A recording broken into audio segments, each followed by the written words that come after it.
Hi, I'm Bob Ethington. And I'm Nick Nicholas. And this is From Akron and Beyond.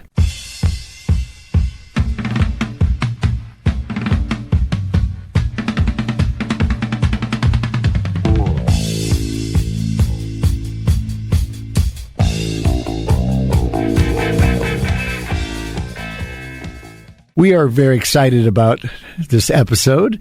We have two very special guests in studio with us. And we're going to be talking about a band, DEVO.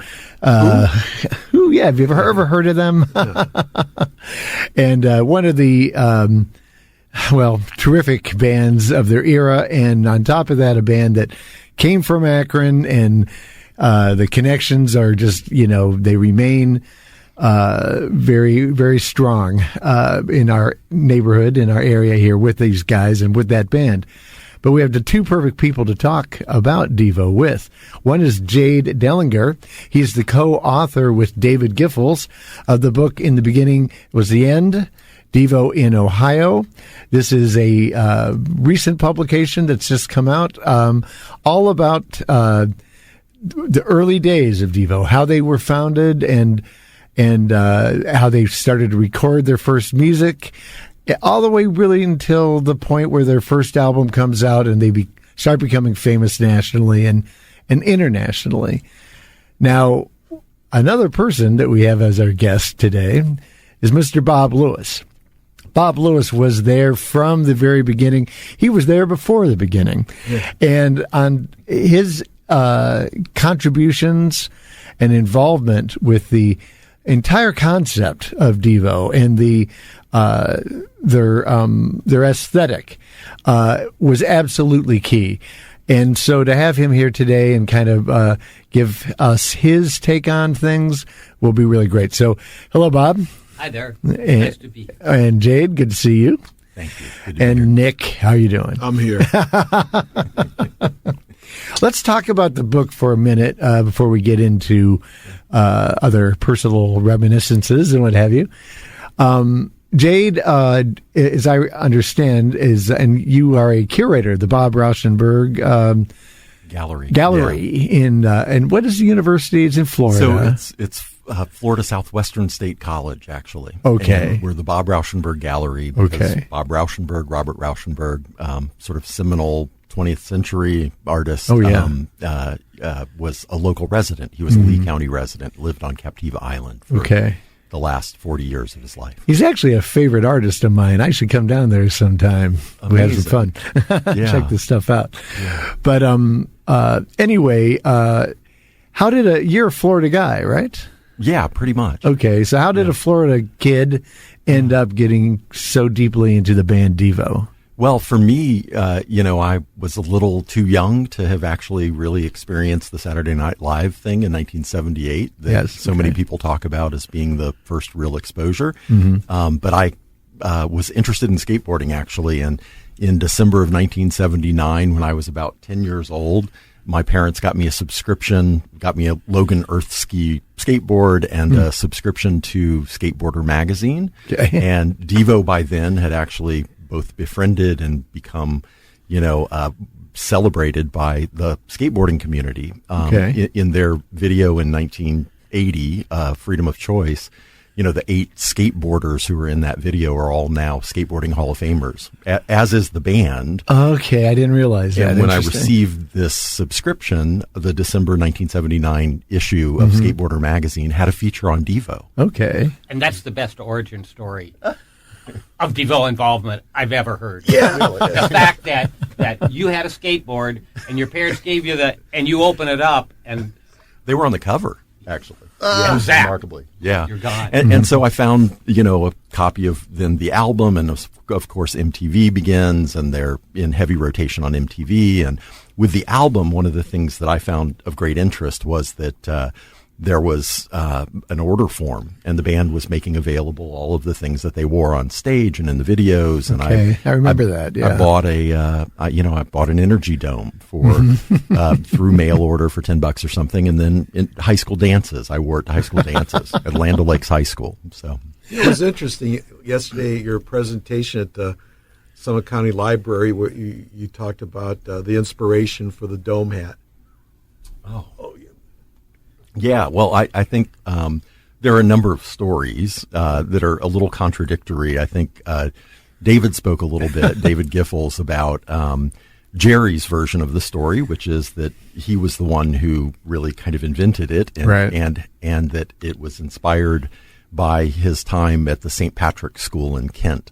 Okay. And growing up, which was, I guess, an Art Deco building, essentially, and they had these milk glass tiered light fixtures, which look quite like the Energy Dome. So in the exhibition, so concurrent to all of this, it's the 50th anniversary for DEVO this year, 2023. And so we have an exhibition that I've curated at the Bob Rauschenberg Gallery that's called DEVO 50, The Beginning Was the End, a tribute to the De-Evolution Band, 50th anniversary tribute. And in that exhibition, not only do we have one of those original, Art Deco milk glass lights, but also the mold that they use to make all of those vacuform domes and, a wall, actually kind of an installation of about 100 of the domes, too. So lots of prototypes. But, of course, they always talked about them as much as they were, began to be written off as kind of a novelty act for these costumes. They talked about the Energy Domes when asked or when approached by journalists who would say, these are flower pot hats or something, or Jell-O molds or other things that they would tease them about, that really they were inspired not only by ziggurats and Mayan architecture, and but also they talked about them as orgone accumulators. Okay. So, tribute to Wilhelm Reich. Right, exactly. Yeah. Also, I think there's an influence from the Venetian blind lampshades, because there's no doubt that they were around. I had one. Jerry had one in his apartment. A lot of people would get them from the junk stores there. They were in the junk stores everywhere. Yeah. And so I think that was also an influence. I think Chris Butler, who was there last night, apparently has the one from the apartment in his place. Oh, here. Okay. So that makes sense. And it is quite like, it's red, it's the same color, it's quite a similar shape. Yeah. And also very similar to the YMCA building in downtown Akron, which is a beautiful ziggurat building. You should take a look before you leave. Yeah. It's really, they've converted it into apartments now. Condos, apartments. It's really nice. Yeah. What's funny is that as Jade, as you're telling that story, you begin it by saying that there's a lot of different versions. That's a very common theme with DEVO, is virtually every aspect of the band.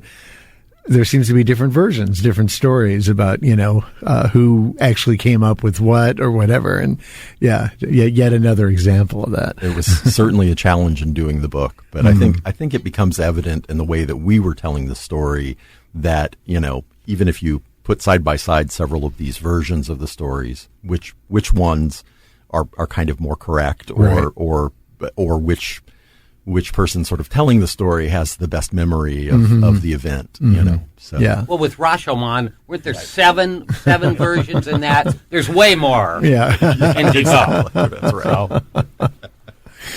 But you do have a great job in the book, and of course, your collaborator on this was David Giffels, who is the Bard of Akron. We've had him on before, and I think, and I've mentioned this to you before, that the sort of editing the original book that you'd written back in or published back in 2003, which was called We Are DEVO, correct?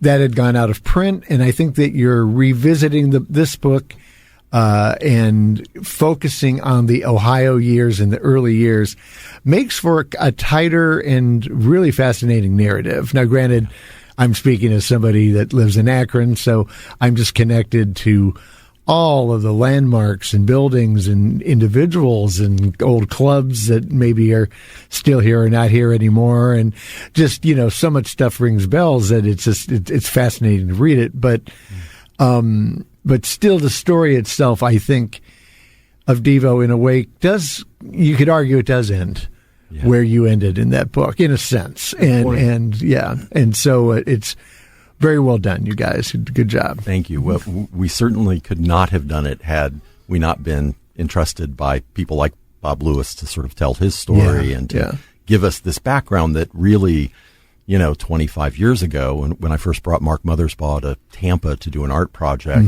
that bit of the history was largely unknown.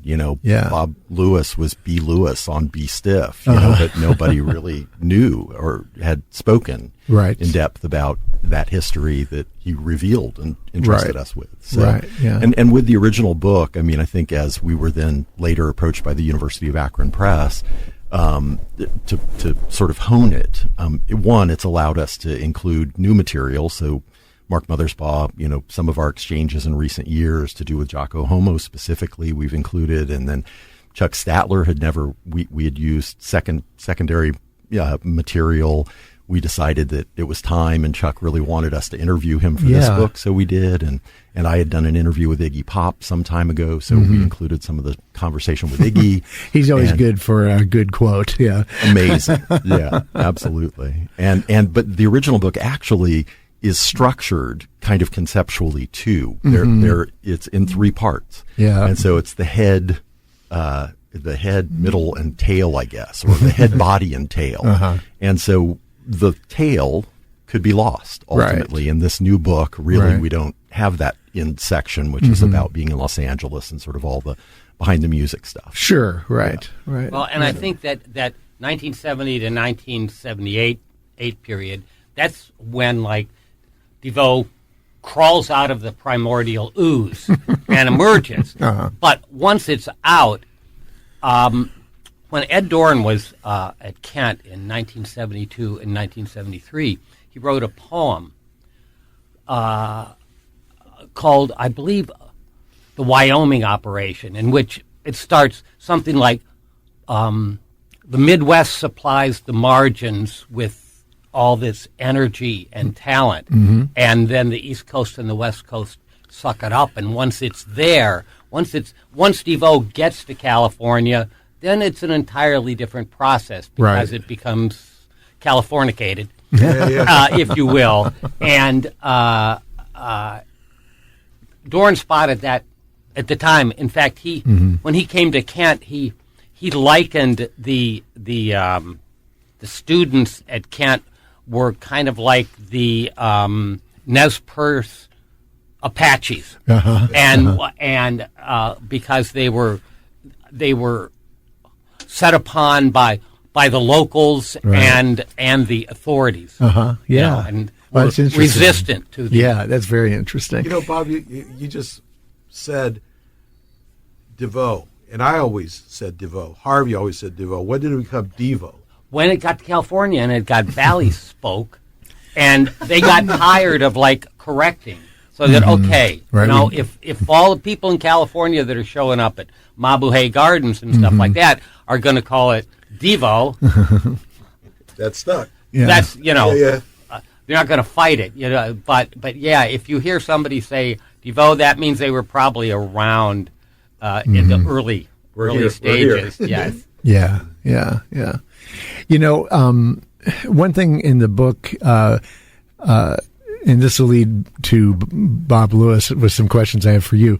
But I was struck by Eric Mottram being at Kent there for a while, because I know that he was the first European or British, I guess, critic, a literary guy who took William S. Burroughs seriously.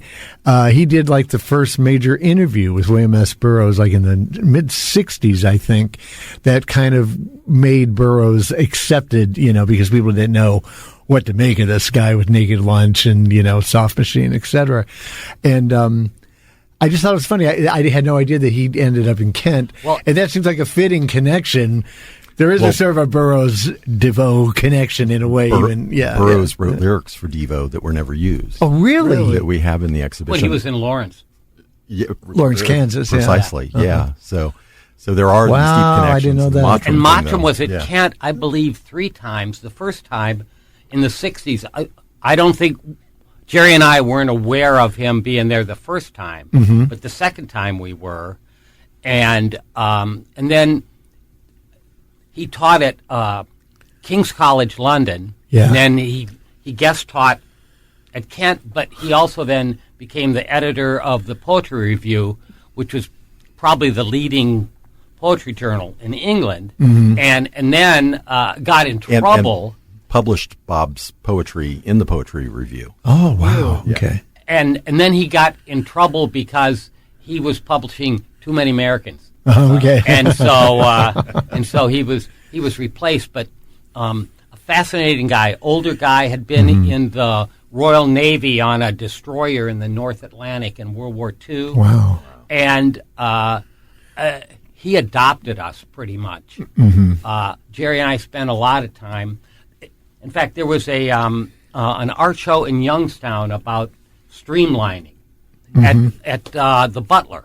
Okay. I guess it was. And I remember Jerry and Bobby Watson and Eric and I drove to Youngstown to see the show, and he kind of deconstructed the whole Art Deco influence. Okay. Wow. As we were researching the book, actually the first opportunity to get a copy of The Staff, which Bob can really talk about too, which had these sort of foundational texts, Readers versus Readers by Bob Lewis and Polymer Love by Jerry Casale. The only, because it had been long out of print and was only sort of short-lived, Los Angeles-based publication, we found it first, actually, in the Mottram archive at the Royal College, and there was an inscribed copy that I found sent by Bob and by Jerry. Oh, so wow. it has notation Amazing. on it. I didn't know those were in his papers there. That's fantastic. Still are there. Yeah. Bob, was he responsible for bringing Burroughs to Kent when we saw him in the late 70s? No, I don't think so. But there is a neat connection again with the Burroughs thing. Yeah. But and there's an interview. I think it was in it was Melody Maker or NME. I can't remember which. Melody Maker that put them together to sort of interview each other, which led to then Burroughs submitting lyrics essentially that would have been fantastic. It was called, I think the bit or the poem was called "Pick Up Sticks," and it was all about having, as I guess mafiosos do, a very plain fallback career, like that you would have a bakery, and if at the point that things got too difficult, you could always ease into this other side the career. sausage shop in the Sopranos. Exactly. Yeah. Well, and Jerry and I were very lucky in the people who kind of adopted us, mentored us, because it was Berthoff. And then when Ed Dorn showed up at Kent, I remember we had just gotten back from California, and I get this phone call on a Saturday morning from Dr. Berthoff. He says, I need you to help me move a washer and dryer, because the Dorns had just rented a house in Kent, and so we moved a washer and a dryer in, and that's when I first met Ed, and his wife Jennifer Dunbar Dorn provided this kind of fascinating take, because she was part of the swinging London scene. Yeah. She had a twin sister. Her dad was British and her mother was Russian, and so her father was a filmmaker in England, and then she and her sister were kind of part of the swinging scene. She dated, I think, Gordon of Peter and Gordon, and then Peter Asher, his sister, was dating Paul McCartney, and Jane Asher.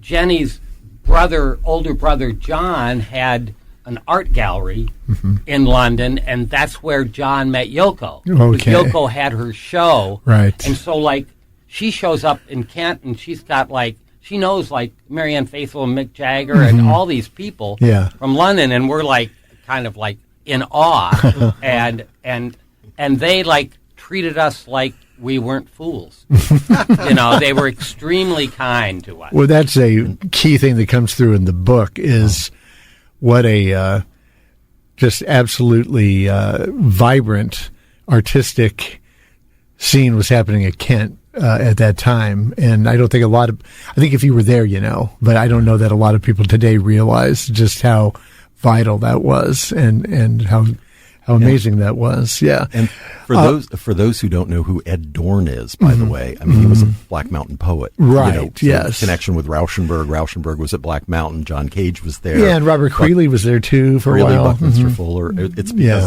It's because of Dorn that I think Robert Creeley came and DEVO's first, debut as the sextet There were DEVO. 2 faculty members at Kent. Jake Lead, who was taught English, he was a poet. He taught poetry, but also the age of Samuel Johnson was actually his specialty area. Okay. And Jake is still alive. He's 97 years old. Oh, good for him. Daughter. But he was at Black Mountain, and then Charles Swanson was an art history prof. Okay. And who befriended us, and actually I think he was like about 45 when he was exposed to marijuana for the first time through the Kent scene, and he kind of took it and ran with it. But he had this house in Kent that was filled to the ceiling with art objects, and we would go over. Jerry and I would go over to his house, and we would just he would look at objects and then he would deconstruct it. Right. He also kind of showed us the inside of the art world. Yeah. He went to a convention in Denver for art historians and curators, and he comes back and he says, Thomas Akins. And he says, what? He says, oh, well, they decided at the conference that Thomas Akins was going to be the next hot artist. Okay. So all of the museums, and they go out and buy up Akins stuff at pennies on the dollar. Right. And then there's all these retrospective shows, and all of a sudden, the value increases tenfold, and he would twirl his mustache and go, wah-ha-ha, as he gave us the inside, seamy side of the art. Yeah. So this is From Akron and Beyond. I'm Bob Ethington with my co-host Nick Nicholas. We have Jade Dellinger and Bob Lewis with us talking DEVO. I'm going to say it correctly, so I do not get considered to be a poser. So leading from where we were just discussing about the Black Mountain people, the poets and what have you, that were all part of the Kent scene, I guess we'll say at that time. It must have been very encouraging and inspiring to have these somewhat older, accomplished people in the art world and the worlds of literature, and to take you guys seriously, right? I mean, they were absolutely, because I think it gave us confidence, and it was almost we were certified by legitimate smart people, right? Yeah, and to speak a little bit about the scene in Kent, it was unusual in that for a regional state university, right. Kent had grown from like the early 1960s. There was maybe 8,000 students, and then the baby boomers hit, and all of a sudden it went up to over 20,000. Wow! So they hired a bunch of new faculty, and they had an interesting existing faculty. They had Bernie Benstock, who was a leading authority on Joyce. Okay. There was Howard Vincent, who had published The Trying Out of Moby Dick in 1949, and that was like probably the leading Melville work at the time. So they had Harold Kittner and Elmer Novotny in the art school. Okay. So they had older tenured faculty, and then they hired a bunch of new faculty, and Bob Berthoff came, and Wayne Quam, who was a Hemingway scholar. Okay. Berthoff was American poetry, and Berthoff kind of single-handedly brought, we got to not only hear them read, but meet and sit and talk to and dine with Robert Duncan and Robert Creeley and Ed Dorn, Allen Ginsberg. Yeah. I mean, and then there was also Richard Myers in the film department. Oh, yes. And he started the Kent State Film Festival.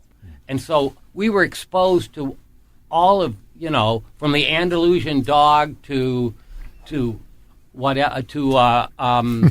Flamingos. Right. And the whole, so we got to see pretty much all the experimental films. Mm-hmm.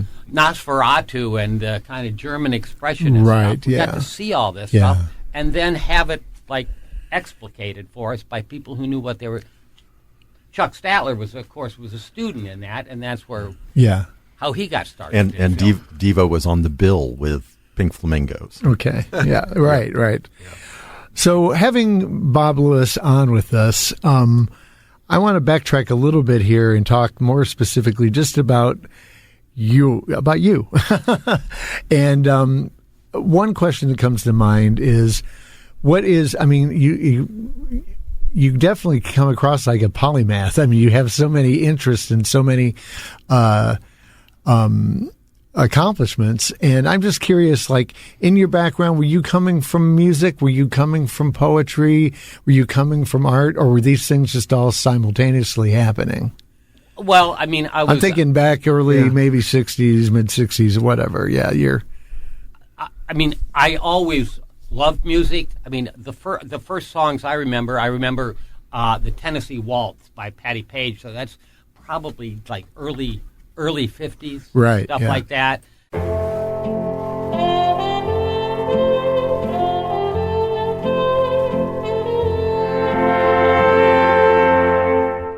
We just happened to grow up in a time where music blossomed. Sure. Yeah. And, kept going through changes. And first you had Elvis, and then you had the Beach Boys, and then you had the British Invasion, and then, and then you had the White Album, and then you had Led Zeppelin. And the music scene in Kent, you could go down to Water Street, and Joe Walsh would be playing one night, and Phil Keaggy would be playing the next night, the Numbers Band would be playing the next night, and if you knew the guy at the door, you never had to pay to get in.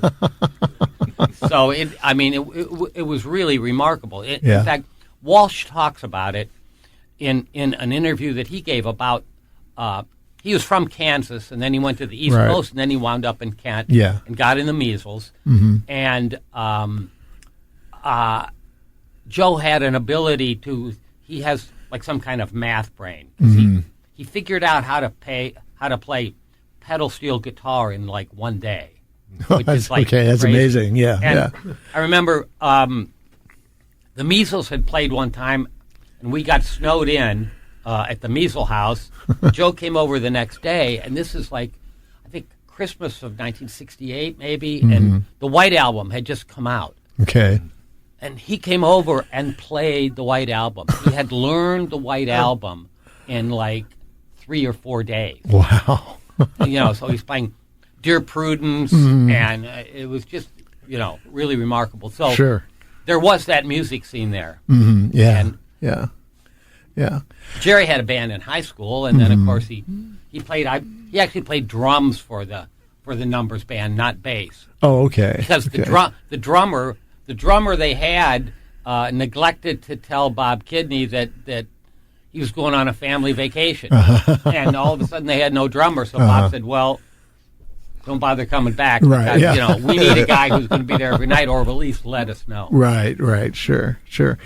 So, how did you end up meeting Jerry and I guess then Mark? Well, there was this place called the Commuters Cafeteria that was in the old Student Union. Okay. And it would open at 6 in the morning and close around 4 in the afternoon. Mm-hmm. So if you were not in a campus dining hall situation, that was the place you went to on campus to get something to eat or a cup of coffee. And we had this table that, Ted Bliss, who had a bookstore in Kent for years, he would be the first one there because he worked a night shift at a factory, and then he would be in there at 6 o'clock and so everybody would just kind of gravitate to the table. Right. And I met Jerry actually through Bobby Watson because she and Jerry had been in the honors college together, and I I think Jerry just kind of wandered in and sat down at the table, and that's how we met. We started talking. Right. And then there were other influences. There was a woman from Chicago named Peggy Freeman, and in 1966, my brother got married, and I helped him move to Evanston because his wife still had one more year at Northwestern. Okay. So it's a Saturday night, and I say, what am I going to do on Saturday night? So I drove down to Old Town, which was Chicago's Greenwich Village. And I'm walking down the street, and I see this sandwich board sign out that says, Exploding Plastic Inevitable Show, $3. And so I walk in, and it's Andy Warhol, the Velvet Underground, and the strobe lights are going on, and there's two skinny girls. Go-go dancers. Go-go dancers. Yeah, right. Yeah. And at one of the breaks, I started talking to one of the go-go dancers, and then the following fall at Kent, she walks into the commuter's cafeteria, and she's now an art student at Kent. So she had spent the summer hanging out with the Velvet Underground. Wow. She was, what are the odds? Wow. She was probably the best art student at Kent. Fantastic painter. And she was kind of an early part of all the discussions that went on with Jerry and myself. Okay. Wow, that's amazing. Mark kind of showed up later because Mark, as far as I know, was never like a full-time student on campus. He didn't have to worry about the draft, his famous myopia. Right, yes, right. Man, he was okay. So he would take a few art classes a semester, but he was mostly he didn't have to be a full-time dorm. student, right? Yeah. So he wasn't really around for most of it. Okay. So famously, you are really there at the beginning of a lot of the sort of forming of an aesthetic and sort of a philosophical worldview, in a sense, for what DEVO would be. As you look back on this, did that just sort of arise from spontaneous conversations you were having, and then, or would you come in with some of these ideas originally? I know that you had a lot of the original ideas. There was an intellectual community, I think, that was anti-war. Obviously, had to talk about that, not trusting the government, stuff. But in that sense, May 4th is like because if it hadn't been for May 4th, I don't know that the band ever would have formed. I think I would, I was going to get my PhD in anthropology and go dig. That was my plan. Okay. And I think Jerry would have wound up being either an art professor or more likely like a creative director at an ad agency or something like that. Because I think he's actually the best graphic artist of I think he's actually superior to Mark in that sense because I think his politics inform his stuff. He did the button for Kent 25. Oh, okay. Incredible. Right. Yeah. Iconic. Yeah. And but after May 4th, I'd been living at Haircut City, which was right over a barbershop right across the street from the campus. And then I moved to Guido's Pizza above Guido's. And Jerry was at the other end of the hall, and Chris Butler was there too. Danny Miller, who's now a filmmaker, was in that building. Bruce Hensel had been in the apartment before me, and Bruce Hensel went down to work at Criteria Studios in Florida, recorded the Eagles, and worked with Bill Simzik. So Stephen Stills and stuff. Yeah. So it's like every time you turned around, there was somebody that was involved in the creative arts. And I think that the shock of May 4th, because that's the last time I was really on a college campus as a student. I got kind of sidetracked by that. Right. And so it was mostly, I think, Jerry and I and the other people around it discussing things. And then like information kept filtering in. Bobby Watson finds the Wonder Woman comic. There's the Club of Rome report about can Earth sustain human population? Right. And just like, and then the In the Beginning Was the End book. We didn't really see the book. There was a review in Time magazine of it, and that was enough.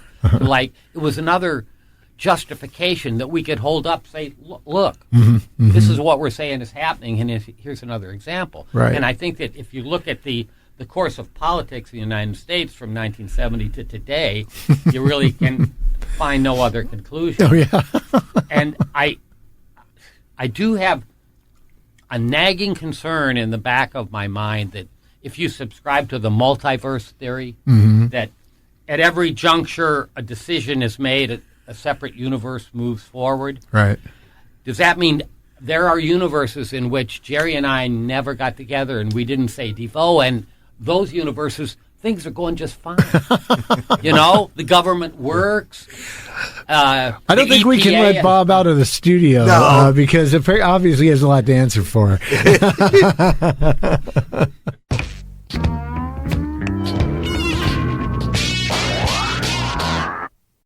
We're going to have to keep you here. Do you think that May 4th, 1970, obviously a crux event in the nation and absolutely in this environment that we're talking about, speaking of beginning and end, I mean, do you think that in a strange way then was a catalyst for a lot of this art and a lot of this music to just almost explode after that because it had been kind of roiling and kind of sort of forming in sort of a vaporous way in a way, and then all of a sudden, boom, it like compacted and just explodes. Yeah, absolutely. Absolutely, I believe that. Yeah. And if it hadn't been for Dr. Glenn Frank, the geology professor who like intervened between the National Guard and after they had already shot some students, 1,500 students came and sat down about 50 yards from the National Guard, and they weren't going to move. Right. And I was close enough I could actually hear Frank talk to the general. And he says, you can't do this. This will be a massacre. Yeah. And so the general gave him 5 minutes to talk to the students. And with tears, and this guy, he's an ex-Marine sergeant with a flat top who was everybody's favorite geology teacher because he could make rocks interesting. He was a wonderful guy. Yeah. But he pled with the students. He says, I understand your rage. I understand that if you've ever listened to anybody, listen to me, go home now. And if he hadn't done that, they'd have fired. There would have been 200 dead. Oh, man. Which I don't know what the country would have done with that. Yeah. 4 is one thing. Sure. 4 and 11 wounded is one thing. But it would have been an unprecedented massacre other than maybe like Wounded Knee or something. Yeah. And it was this close to happening. Wow, that's 13 incredible. seconds, 67 rounds. Right? Yeah. Nick, how involved were you with Kent scene? Actually, at a simultaneous rally at Akron U. Oh, okay. And there were a number of speakers. In fact, Bill Whitaker was speaking at that time. I saw him. It was at Lee Jackson Field. They had a stage up there, and all of a sudden, one of the speakers was interrupted by somebody jumping up on stage and like whispering something to the guy, and then they say, "Hey, they're shooting kids. They're shooting students at Kent." Wow. Blah, blah, blah. And there was a little bit more talk and almost like a little bit of feedback from the microphone as somebody got up there and said, "Let's go." I don't know exactly what the words were, but we all started running towards the administration building. Wow. Okay. And so that happened, real time. Simultaneously. Real time. I remember I didn't know that. I forgot the story when I was talking to Whitaker, one of our shows a few months ago. We were sitting down and, it was a real interesting situation. Yeah. I mean, you had to be there. I mean, you were 18 or 19 and believed that the war was wrong, and all of a sudden, we're being killed for our views. Right. No, it was a huge turning point. Actually, for sure. one little bit, and a bunch of us were trying to keep some of the students from kidding. We heard that there's shootings, so we don't want our friends to get shot. So we're trying to hold back the crowd to a certain extent. They're calling us pigs and all this. Yeah. 3 or 4 of us got together from then. We put out an underground newspaper called the Akron Acorn. Right. Like an anti-war paper. We had 2 issues before it morphed into a religious paper. But anyway, that was that's another story. Yeah, that's another story. Those are important times. Yeah, for sure. So, Bob, now in these early days, as Mark and Jerry, and they're actually starting to play instruments, and they're bringing people into play and what have you. I'm never 100% clear. Now, you never were you in the band? You were, but at what point, and what was your role in the band? Well, the first two performances, I was playing guitar. Okay. And then after that, Bob Casale was a radiation technologist. Okay, yeah. So he had a fine career ahead of him, and so he was spending time doing that. And then Bob Mothersbaugh, kind of became the lead guitar player, and we kind of discussed that a 4-piece might be a good idea, easier than 5. Yeah, and so I started doing like semi-managerial stuff and promotional stuff. Was the band named at the time, or were you just experimenting with different things? Well, it had been Sextet DEVO the first time. The second time, I think it was DEVO, and then the name was pretty much set. And even in between that, it's the first gig is 1973 Creative Arts Festival. The second is a year later. The second. And there is on YouTube.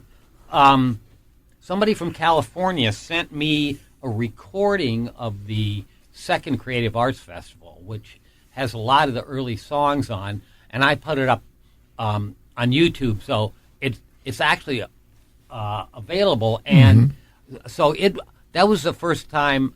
The first performance, I think we rehearsed twice with Mark. Okay. So it was pretty loose. But the second time, we'd actually worked on the song some, and some of the stuff on that second Creative Arts Festival is really kind of good.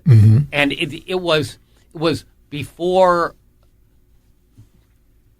punk rock kind of pushed people play faster. Right. And some of the DEVO stuff I think got sped up a bit too much, but that. The second Creative Arts Festival, some of it was in kind of a sweet spot because Mark got to do some pretty creative stuff in the longer songs. Yeah. Well, I'd always made a connection, I guess just because I'm a music geek, I'd always made a connection between the music of DEVO with the German krautrock bands like Kraftwerk and Can. In Neu, right?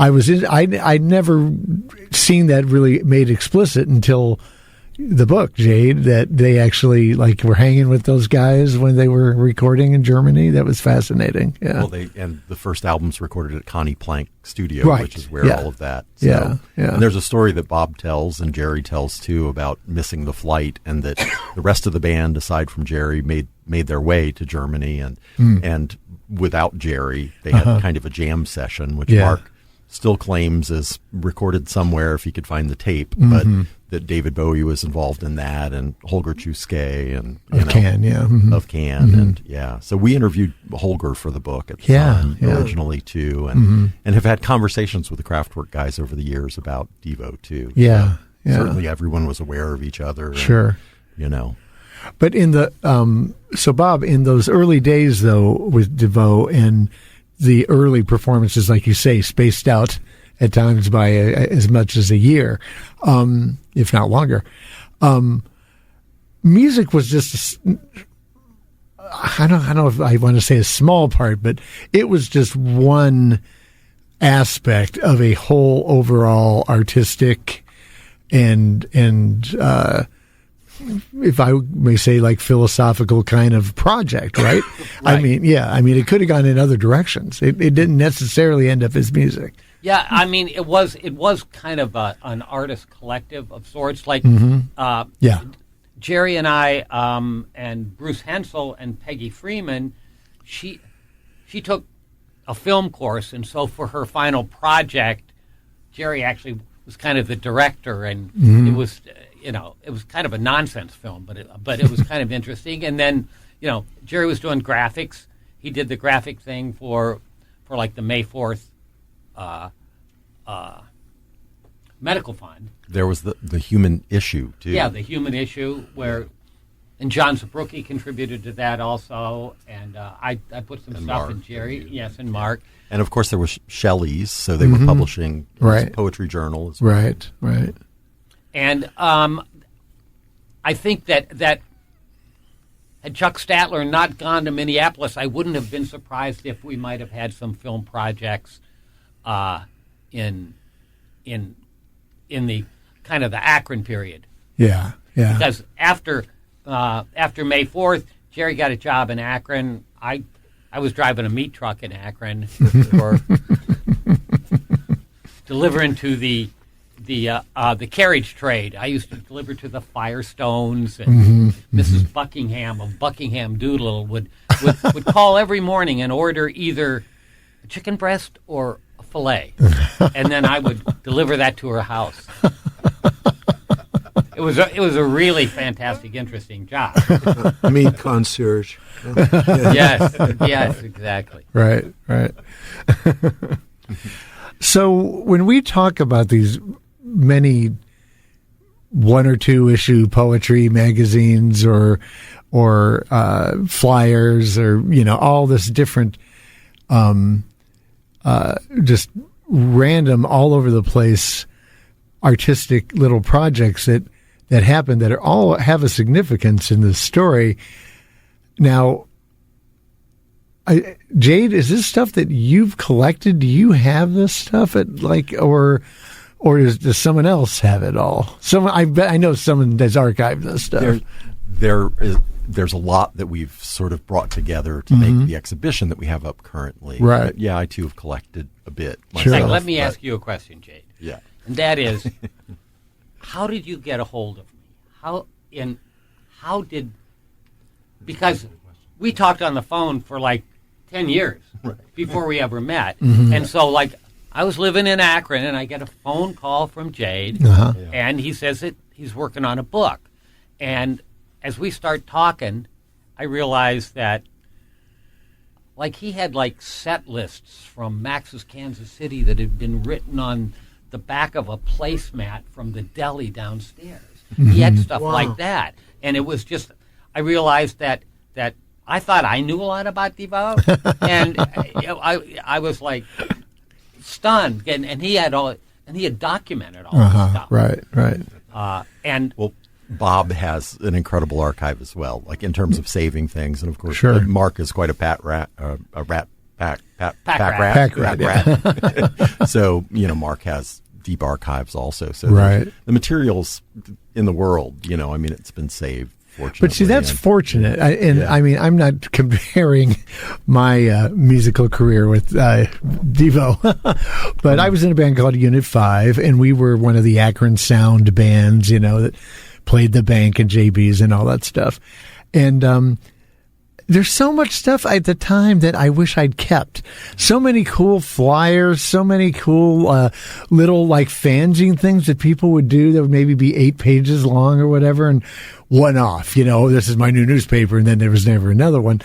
And I remember seeing them, and every now and then I'll see one because someone will have one, and I'm like, well, I used to have that stuff. Why didn't I keep it? By the way, I've got something I'm going to give you wouldn't believe. I found the board that was laid out to do your Unit 5 album cover. Oh, really? With all the pictures pasted on there and the graphics before. See, and this is why on Antique Roadshow, when the guy shows up, it's the guy that kept that stuff. Right. It really is. Yeah.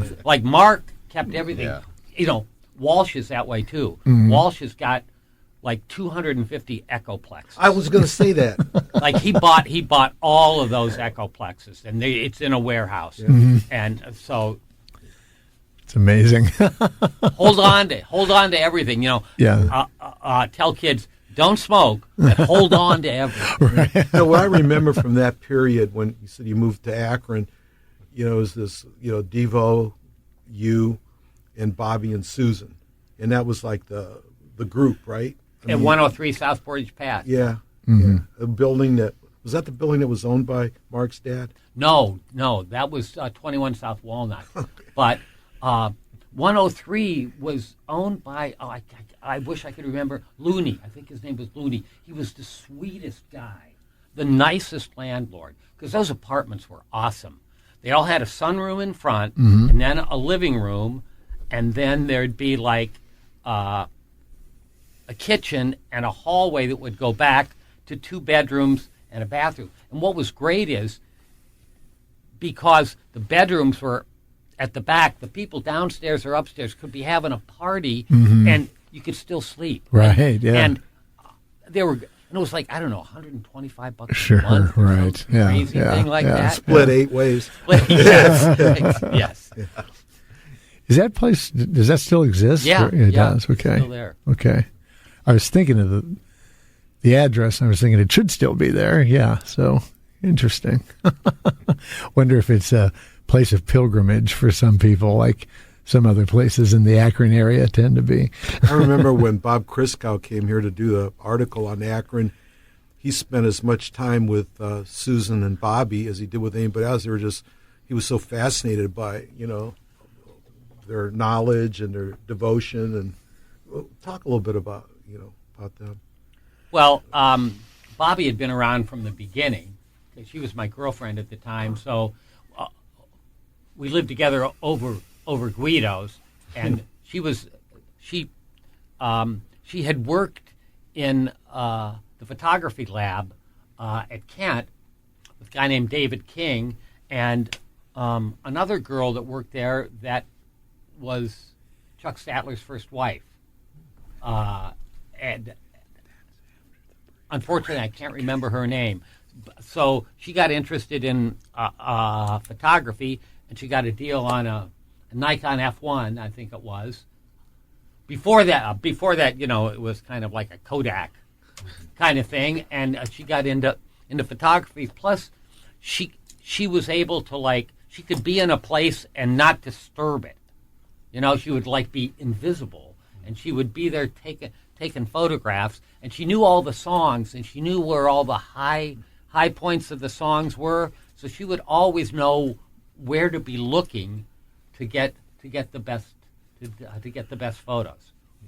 And Susan had been dating Jerry, and then later she dated Bob Mothersbaugh, and she was like the den mother. She would make sure that everybody was fed and stuff like that.